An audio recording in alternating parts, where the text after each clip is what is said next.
अस्सलामुअलैकुम। SMTV global के साथ मैं हूं आमना अनफाल। सबसे पहले शामिल करेंगे न्यूज़ हेडलाइंस।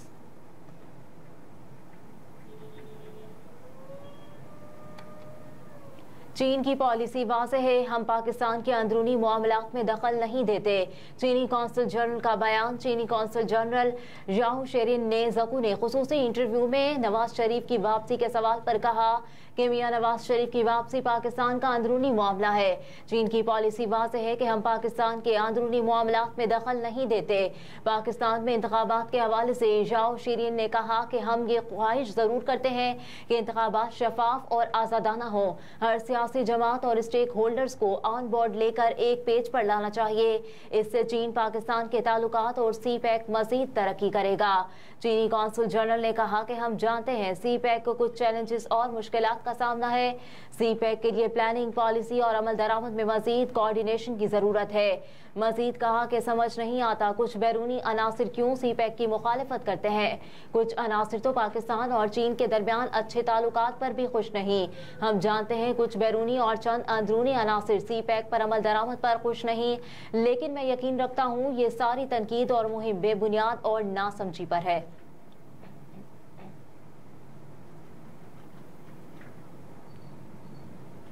कच्चे के इलाके घोटमेर कोच से रेंजर्स ने 5 मुश्तफा अफराद को गिरफ्तार कर लिया। तर्जुमान रेंजर्स के मुताबिक अंदरून सिंध जिला घोट की तहसील ओबाड़ो के इलाके घोटमेर कोच में डकैती, अगवा बराए तावान, कत्ल, सहूलतकारी और मुख्तलिफ जराइम में मुलव्विस 5 मुश्तबा अफराद मोहम्मद हसन कोश, हाजी इमदाद अली, नवाब अली उर्फ नवाबी, मोहम्मद उमर और फलक शबीर को गिरफ्तार कर लिया गया। गिरफ्तार मुश्तबा अफराद के कब्जे से मुख्तलिफ नौयत का असलहा और एमुनेशन, बुलेट प्रूफ जैकेट और टेलीस्कोप भी बरामद किया गया है। जेर हिरासत मुश्तबा अफराद के खिलाफ मुख्तलिफ थानों में 9 से ज़ायद FIRs भी दर्ज हैं। गिरफ्तार मुलजिमान को वहाँ असलहा, एमुनेशन और मसरूका सामान मजीद कानूनी कार्रवाई के लिए पुलिस के हवाले कर दिया गया।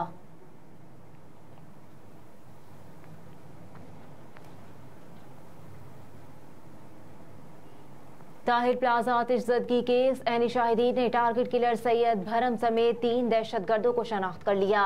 कराची की इंसदादी दहशतगर्दी की अदालत में सानहा ताहिर प्लाजा आतिशज़दगी केस की समाअत हुई।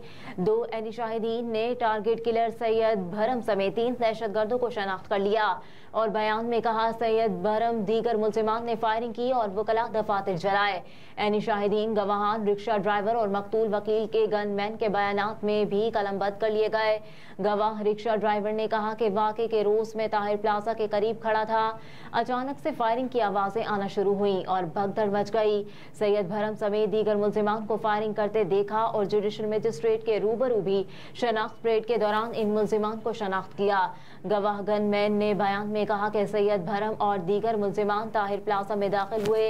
ये वही मुल्जिमान हैं जिन्होंने ताहिर प्लाजा में वकला के दफातर को आग लगाई थी।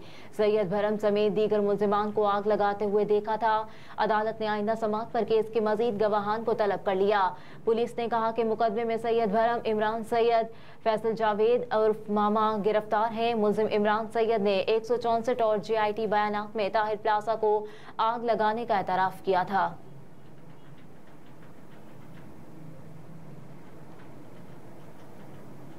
गुज़िश्ता एक साल में कर्जों में 14,506 अरब रुपए का इजाफा हुआ। IMF को ब्रीफिंग। IMF के साथ मुज़ाकरात में पाकिस्तानी हुकाम की जानिब से कर्जों से मुतालिक ब्रीफिंग दी गई।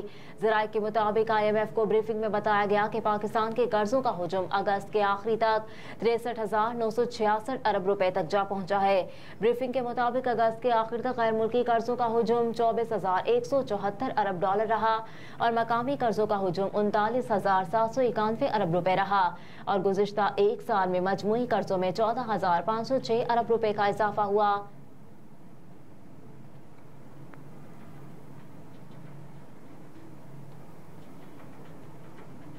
नादरा ने खैबर पख्तूनख्वा में यौमिया रजिस्ट्रेशन की सलाहियत 15,000 कर दी। नादरा ने कहा कि अफगानिस्तान वापस जाने वाले शहरियों के रजिस्ट्रेशन के लिए नादरा ने पूरे मुल्क से 22 मोबाइल वैन्स जमा करके लंडी कोतल पहुंचा दी हैं। ट्रांसिट पॉइंट पर मोबाइल वैन्स की सहूलत के साथ 20 काउंटर भी तश्कील दिए गए, जिनमें नादरा के 140 मुलाजमीन दिन रात 24 घंटे बिला तातुल अपनी जिम्मेदारी सर अंजाम दे रहे हैं। 1 नवंबर से नादरा ने अपनी यौमिया रजिस्ट्रेशन की सलाहियत को बढ़ाकर 15,000 कर दिया। किया। नादरा के आला अफसरान मौके पर मौजूद हैं और जाने वाले गैर मुल्कियों की हर मुमकिन मदद की जा रही है। नादरा के हुकाम इस बात को यकीनी बना रहे हैं कि औरतों, बुजुर्गों और बच्चों को कोई मुश्किल पेश न आए। बॉर्डर पर आने वाले गैर मुल्कियों ने भी नादरा की मुअस्सर खिदमात को सराहा।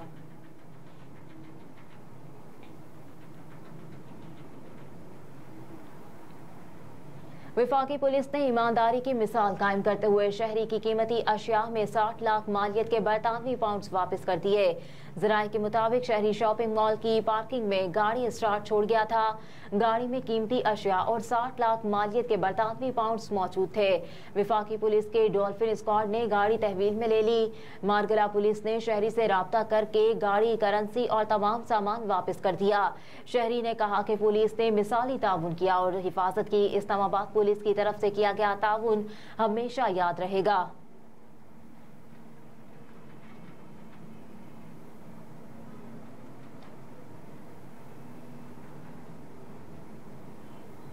सिंध हुकूमत का आम तातील का ऐलान। वफाकी हुकूमत के बाद सिंध हुकूमत ने भी 9 नवंबर को इकबाल डे पर आम तातील का ऐलान करते हुए नोटिफिकेशन जारी कर दिया। सिंध हुकूमत ने 9 नवंबर को इकबाल डे पर आम तातील का ऐलान कर दिया।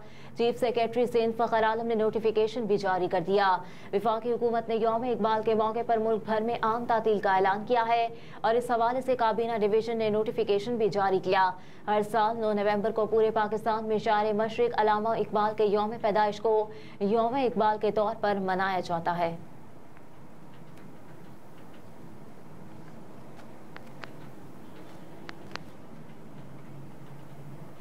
कांगो वायरस फैलने का खदशा, एडवाइजरी जारी। तर्जुमान महकमा सेहत सिंध के मुताबिक एडवाइजरी के जरिए सिंध भर के छोटे बड़े अस्पतालों को कांगो वायरस से बचाव और हिफाजती इकदाम करने की हिदायत की गई है। सिविल अस्पताल कोयटा में कांगो वायरस CCHF के 8 केसेस रिपोर्ट हुए। कांगो वायरस से हेल्थ केयर वर्कर्स भी मुतासिर हुए हैं। कांगो वायरस से कोयटा में एक डॉक्टर शिकरुल्लाह बलोच की शहादत की भी इत्तलात हैं। कांगो वायरस अमूमी तौर पर जानवरों के जरिए इंसान में मुंतकिल होता है। तर्जुमान ने बताया कि हेल्थ केयर वर्कर्स अवाम कांगो वायरस से बचाव के हिफाजती इकदाम अपनाएं।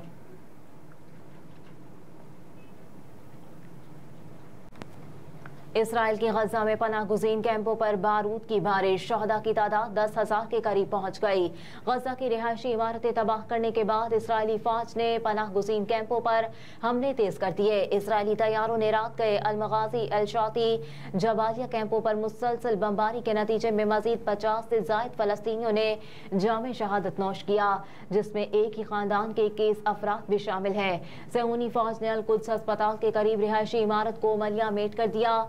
हजारों बेघर फलस्तीनियों की पनाहगाह बने अक़वाम मुत्तहिदा के अल फखूरा स्कूल और इंडोनेशिया अस्पताल के करीब भी बमबारी की गई, जबकि हमास सरबराह इस्माइल हनिया के घर को ड्रोन से निशाना बनाया गया। हमलों में मुतादिद बच्चे शहीद हुए। शहदा की तादाद 10,000 के करीब पहुंच गई, जबकि 30,000 से जायद जख्मी है।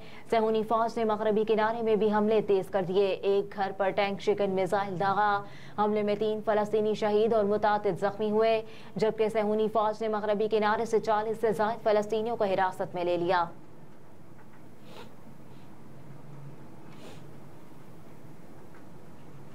और मोबाइल फोन्स की दरामदात में कमी। स्टेट बैंक और PBS की जानिब से इस हवाले से जारी करदा दाद-ओ-शुमार के मुताबिक जारी माली साल की पहली तिमाही में मोबाइल फोन्स की दरामदात पर $15.36 मिलियन का ज़र मुबादला सर्फ हुआ, जो गुज़िश्ता माली साल की इसी मुद्दत के मुकाबले में 364% कम है। गुज़िश्ता माली साल की इसी मुद्दत में मोबाइल फोन्स की दरामदात पर $71.21 मिलियन का ज़र मुबादला सर्फ हुआ था।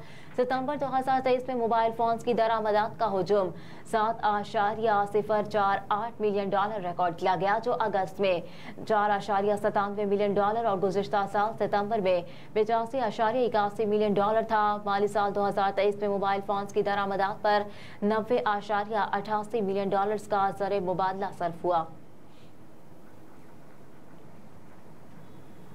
हेडलाइंस आप जान चुके। न्यूज़ स्टूडियो से फिल वक्त इतना ही। आप देखते रहिए SMTV ग्लोबल।